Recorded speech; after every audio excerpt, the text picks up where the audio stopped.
Hi, I'm Benji Hardy, and I've got your Arkansas Times news headlines for today, Wednesday, June 17th. The U.S. Supreme Court could rule as soon as tomorrow on King v. Burwell. That's the latest assault on the Affordable Care Act. If the court rules in favor of the plaintiffs in that case, residents of 34 states would face the loss of their health insurance subsidies, or around 6.5 million people nationwide. Arkansas is one of those 34 states, and about 48,000 Arkansans could stand to lose insurance assistance if the plaintiffs prevail. Note that this population is distinct from the private option, which covers about 250,000 people on the lowest end of the income ladder in Arkansas. The subsidies at stake in King v. Burwell go to people who are on the low to middle income range of the income spectrum and buy their insurance on the healthcare exchange. Now, the average monthly premium for an Arkansan with subsidized insurance is right now around $109 with Obamacare assistance. Without a subsidy, though, that would shoot up to around $398 a month. That's an average hit of more than $1,700 just for the remainder of the 2015 year, and the cost would likely rise even further in 2016. David Ramsey, who writes for the Times about healthcare policy, has been covering the issue in depth on the Arkansas blog, so I'd advise you to go there for more details. The court may or may not rule tomorrow, so be sure to tune in for that result.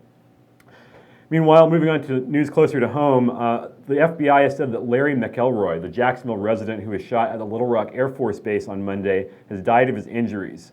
Base security shot McElroy after he crashed his vehicle into a curb near the main gate of the base and emerged from the vehicle with a rifle. He's been in the hospital ever since in critical condition. The FBI raided his home yesterday and yesterday evening told reporters that the incident was not terrorism related. They found no explosives at McElroy's residence. It does appear that McElroy had a history of erratic and paranoid behavior, though. Will Bond, a former chairman of the Democratic Party of Arkansas, announced this morning that he will be running for a state Senate seat that is to be vacated by current Senator David Johnson at the end of his term. That's District 32 here in Little Rock.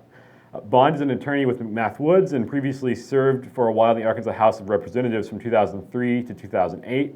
There have been a number of other names that have been rumored for possible contenders for that seat, which is a fairly safe Democratic district, but Bond is the only one who's announced so far. Next, a couple of news items from Northwest Arkansas. As expected, the Fayetteville City Council approved a new civil rights ordinance last night by a vote of 6-2. This is another non-discrimination ordinance that would forbid discrimination on the basis of sexual orientation or gender identity, among other protected classes.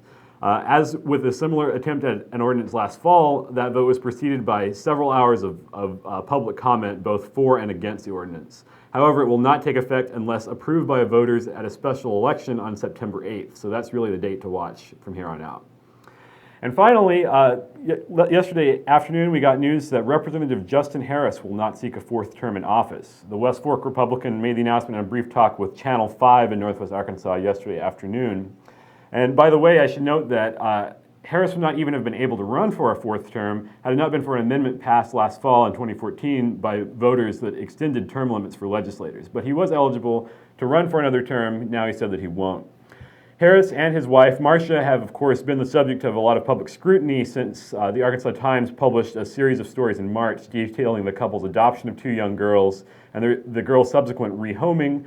One of the girls was then sexually abused at the hands of the father in the new family where the children were sent to live after living with the Harrises.